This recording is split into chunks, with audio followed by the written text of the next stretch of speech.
শুনেছি কাঁকড়া বাছা নাকি অনেক কঠিন।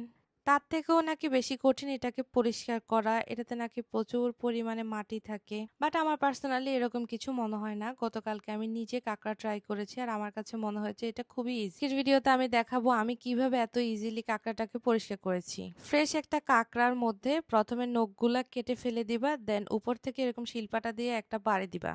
এরপর কাঁকড়ার নিচের অংশ থেকে এভাবে টান দিলেই খুলে যাবে। ইউজুয়ালি আমরা মাছ যেভাবে কাটি আর কি, ভিতরে যে ময়লাগুলা থাকে সেগুলা পরিষ্কার করবা আর এক্সট্রা করে উপরে হাতের মতো যে লেয়ারটা থাকে ওইটাও ফেলে দিবা। এই যে দেখো কতটা ফ্রেশ এবং সুন্দর লাগতেছে। একটা বিষয় মনে রাখবা, কাঁকড়া যদি একটু বড় সাইজের হয় তাহলে কাঁকড়ার হাত পা গুলাও অনেক শক্ত হয়। সেক্ষেত্রে বাসায় থাকা শিলপাটা দিয়ে দুটা বাড়ি দিয়ে দিবা, তাহলে মশলাগুলো ভালোভাবে এটার ভিতরে যাবে আর কি। আমি তোমাদের বোঝার সুবিধার্থে এখন আবার দেখাচ্ছি। এভাবে শিলপাটা দিয়ে ভালোভাবে বাড়ি দিয়ে দিবা, তাহলে উপরের শেলটা পাতলা হয়ে যাবে। রান্না করার জন্য চুলাটা দিব, এমন সময় চুলার একটা চাবি পড়ে গিয়েছে।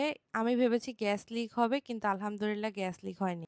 তোমরা কাকড়া যে যেভাবে খেতে চাও সেভাবে খাবা। যারা মাংসের মতো রান্না করে খেতে চাও খাবা, আবার যারা বারবিকিউ করতে চাও তাহলে বারবিকিউর মশলা দিয়েও সেটাকে কুক করতে পারবা। আমি আমার এই ভিডিওতে তোমাদেরকে বেসিক ইনগ্রেডিয়েন্ট গুলো দেখাচ্ছি আর কি। প্রথমে পেঁয়াজ দিবা, তেল দিবা, একটু লবণ দিবা। এখানে আমি আদা দিচ্ছি, যদিও আদা দেওয়াটা ঠিক হয়নি। আমি ভিডিওতে দেখেছি অনেকে আদা ইউজ করে, সো আমিও করেছি।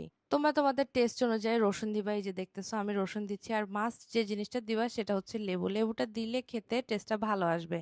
হলুদ গুঁড়া, মরিচ গুঁড়া, জিরা গুঁড়া, ধনিয়া গুঁড়া যা যা তোমরা দিতে চাও দিতে পারো। আমি এই রান্নার ক্ষেত্রে মশলাটাকে আগে ভালোভাবে কষিয়ে তারপরে হচ্ছে কাঁকড়াগুলা দিয়েছি, যাতে করে খুব ভালোভাবে কুক হয়। কেন জানি না কোথা থেকে এই আজগুবি চিন্তা এসেছে যে কাঁকড়াটাকে খুব ভালোভাবে কুক করতে হবে, কাঁকড়াটার শেলটা নাকি অনেক ভারী থাকে। এর পাশাপাশি খাওয়ার জন্য এই সালাদটা করে নিয়েছি, খুব বেসিক। এটার মধ্যে ব্ল্যাক পেপার, লবণ দিয়েছি and খেতে মাশাআল্লাহ অনেক ভালো হয়েছে।